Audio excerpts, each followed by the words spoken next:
राज्यसभा ने घोषित कर दिया है कि वो अयोध्या के राज सिंहासन पर नहीं बैठेंगे। उस पर केवल बड़े भाई का अधिकार है। अपने स्वामी के इस धर्माचरण और उनके त्याग पर आज मेरा मस्तक गर्व से ऊंचा हो गया है। आज मैं तुम्हें अपना मुंह दिखाने योग्य हुई। उर्मिला, इतने दिनों तक इस कलंक का बोझ लिए मैं इसलिए तेरे सामने नहीं आई। सुन, आर्यवन जा रहे हैं। हाँ, बड़े भैया, भाभी और लक्ष्मण भैया को लाने। अच्छा, हाँ, सब जाएंगे?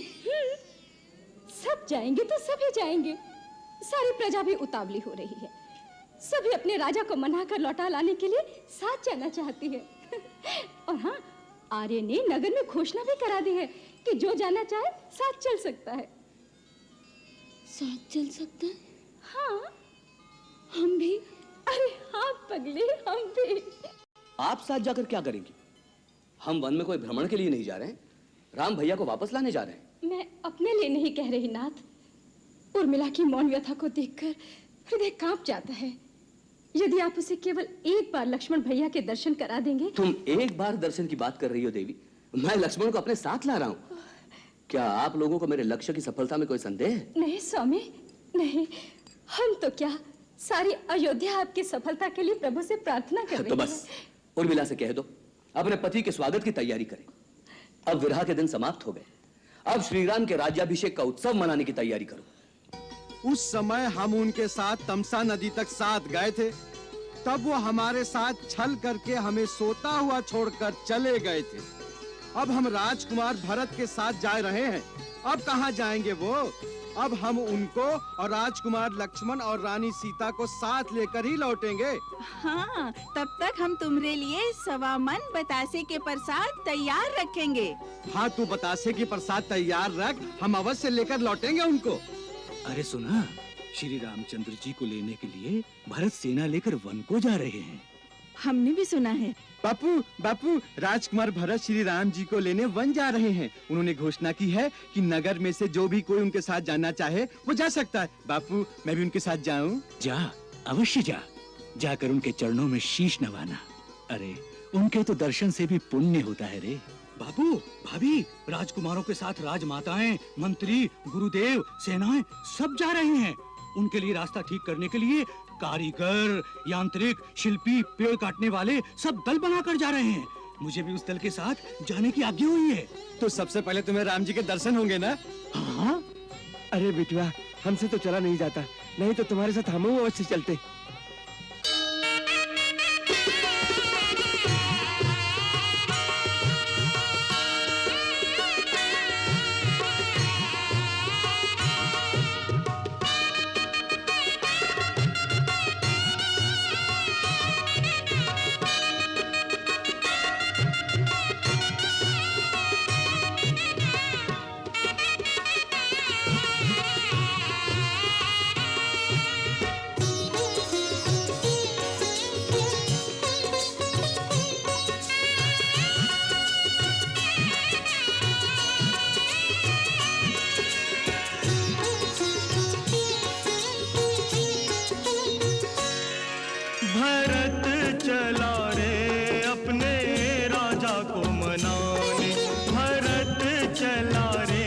अपने राजा को मनाने, राजा को मनाने, राजा को मनाने, राजा को मनाने, राजा को मनाने, भगत चला रे प्रभु दर्शन पाने।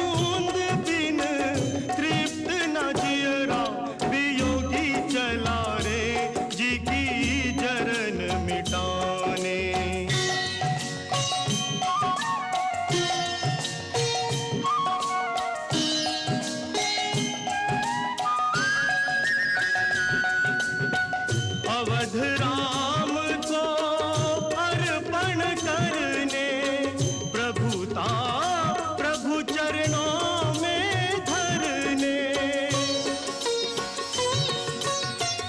राज तिलक के साज सजा के माताएं चली संग प्रजा के राजा का अधिकार राजा को लौटाने भरत चला रे अपने भैया को मनाने राजा को मनाने भैया को मनाने भरत चला रे अपने राजा को मनाने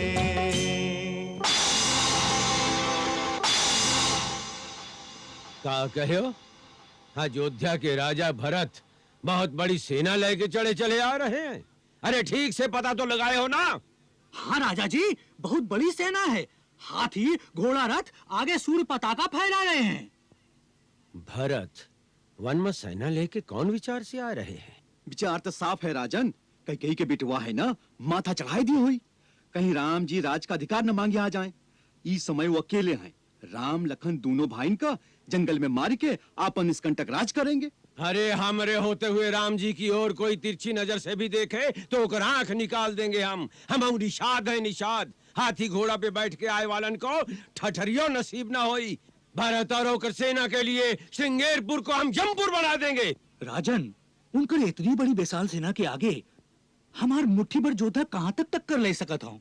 अरे चुप कायर कहीं का, ऐसे नहीं जान प्यारी है तो चूड़ी पहन के घर में बैठ जा। अरे सामना नहीं कर सकेंगे तो अपने राम जी के लिए मर मिट तो सकेंगे।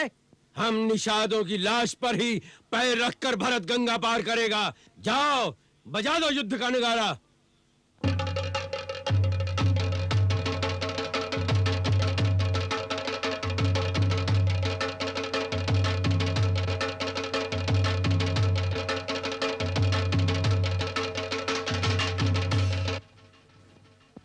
मेरे प्यारे योद्धाओं, आज कृपा निधान श्री राम जी के नाम पे मर मिटे की घड़ी आई है। जाना था क्यों? हमरे प्रभु जी तो अयोध्या का राजपाट एक एक क्षण में भरत लाल का दान कर दिए रहे, पर आज जो है राजा भरत अपन पूरी सेना लाई के निकल पड़ा है। हमरे श्री राम जी और भैया लक्ष्मण जी का वन में घेर के मारे के बदे। ऊ समझे हुई है कि ऊ वन में अकेले हैं। अरे ऊ कई का बिटवाई ना ही जानत है कि राम के नाम पे प्राण बलिदान करे वालन से ही भूमि भरी पड़ी है। आज बहुत बड़ी परीक्षा की घड़ी आई है। आज बहुत बड़ी शक्ति से लोहा लेकर है। हम गंगा मैया की सौगंध उठाए के कहत हैं कि हमरे जीते जी राम जी का शत्रु गंगा पार नहीं कर सकेगा। गंगा के सारे घाट को घेर लो, जंगल की झाड़ियों में धनुष्वान और खड़ग उठाकर मोर्चा जमा लो। गंगा मैया की धवल धारा रक्त से लाल कर देंगे। भरत की सेना के रंड मुंड आज गंगा में बहेंगे। वीरों याद रखना, युद्ध में मरना और वो गंगा जी के तट पर, और वो भी प्रभु श्री राम जी की रक्षा में। अरे जीतेंगे तो श्री राम जी की सेवा करेंगे और मरेंगे तो सीधे मोक्ष मिलेगा। किंतु भरत तो क्या, स्वयं काल भी राम जी की ओर आगे बढ़ा तो काल के लिए भी हम निषाद काल बन जाएंगे। हाँ हाँ, हम काल के लिए काल बन जाएंगे। हमरे जीते जी भरत गंगा पार नहीं जा सकता है। तो सब बोलो श्री रामचंद्र की जय, रामचंद्र की जय। निषाद योद्धाओं आगे बढ़ो। ठहरो राजन ठहरो। बिना शगुन विचारे जोश में मतवाले होकर कूच कर जाओगे। हाँ, ये हमसे भूल हो गई, कारण समय कम है। परंतु बिना विचारे कार्य में पछताना भी पड़ता है। हमारा शगुन आपके विचार से विरोध में कह रहा है। पहले भरत से मिल लो, जान लो उनके मन का भाव क्या है। हमारे विचार से युद्ध की नौबत ना आई। आपका ही विचार है तो हम उसी अनुसार कार्य करेंगे। युद्ध में तो कभी कौनों का भला हुआ ही नहीं। योद्धाओं, तुम सब जाकर गंगा के घाटों में डट जाना और झाड़ियों में छिपे रहना। हम जाए के भरत जी से भेंट करेंगे, भेद जान लेंगे उनका भाव मित्रता का है या शत्रुता का। बैर और प्रेम छिपाए नहीं छिपताएं। हमार संकेत होने पर ही घात करना, समझे?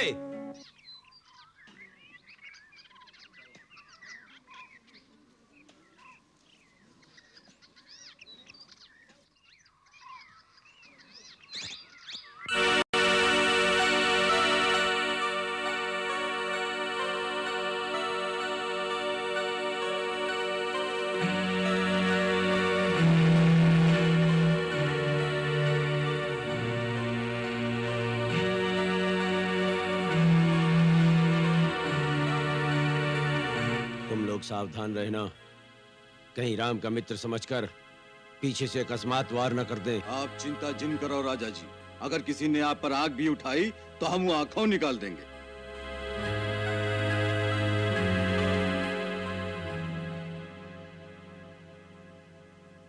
कुमार, ये श्रृंगवीरपुर है। यहाँ के राजा निषाद राजगोह है। वो श्री राम के परम भक्त हैं, पर श्री राम उन्हें अपना मित्र और सखा मानते हैं। क्या श्री राम उन्हें अपना मित्र मानते हैं? तब तो वो मेरे लिए भैया राम के समान हैं। आर्य सुमंत्र, मुझे उनकी शीघ्र दर्शन कराइए। अयोध्या के राजा भरत कुमार को निषाद गुहू का जोहार। राजा हमार जोहार। लो, वो स्वयं आ गए।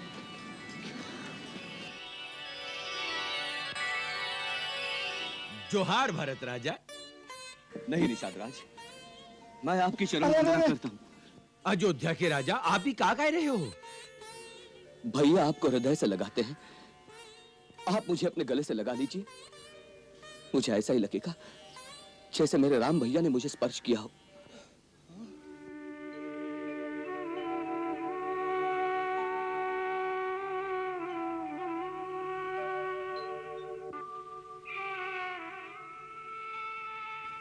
आप मुझे इस योग्य नहीं मानते ना? ठीक है, मेरे पापों का यही दंड है। नहीं नहीं भरत भैया, नहीं नहीं मोर भैया, हमसे भूल हो गई। हम तुम्हारा अपराधी हैं भरत भैया। हमारे मन में जाने का विचार उठत रहे तोरे। भरत भैया, हमका क्षमा कर दियो, हम पापी हैं। अरे श्री राम के भाई के लिए हमारे मन में कैसा विचार उठत रहे। हम बहुत बड़े पापी हैं भरत भैया, हमसे पाप हो गया। हमका क्षमा कर दो भैया, हम आपका जाने नहीं। आप तो सचमुच राम के दूसर रूप हैं।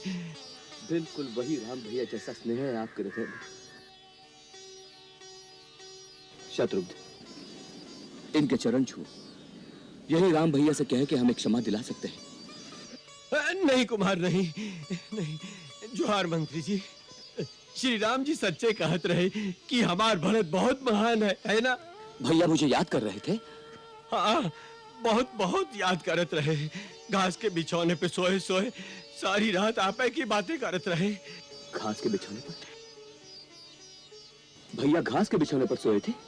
हाँ, वो देखिए, वो जौन वट वृक्ष के नीचे घास का बिछौना है ना, उसी पर भैया राम और मैया सीता पूरी रात सोए रहे।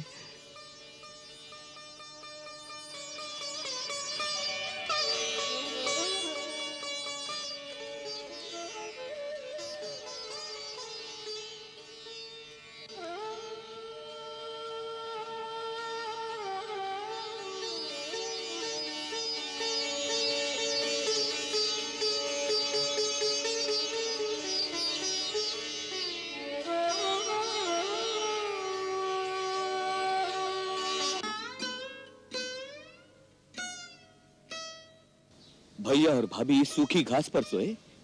हाँ कुमार जी, हमार प्रभु श्री राम ही सोए हुए थे। हमार बिछौना नहीं लिहन और हमार परोसा हुआ भोजनो नहीं खाए। कंद मूल खाए और गंगा जी का जल पी के अपन पेट भर लिया। और दूसरा ही दिन नंगे पैर ही चित्रकूट की ओर चल दिए। हाय रे अभागे भरत, भैया सूखी घास पर पड़े रहे और तू महलों के रेशमी बिछौनों पर सोता रहा। आर्य सुमंत्र, यहां से मैं भी पैदल नंगे पांव चित्रकूट तक जाऊंगा। जब तक भैया के दर्शन नहीं हो जाते अन्न ग्रहण नहीं करूंगा। स्वामी कंदमूल खाए और सेवक राजभोग खाए। धिक्कार है ऐसे सेवक पर, धिक्कार है।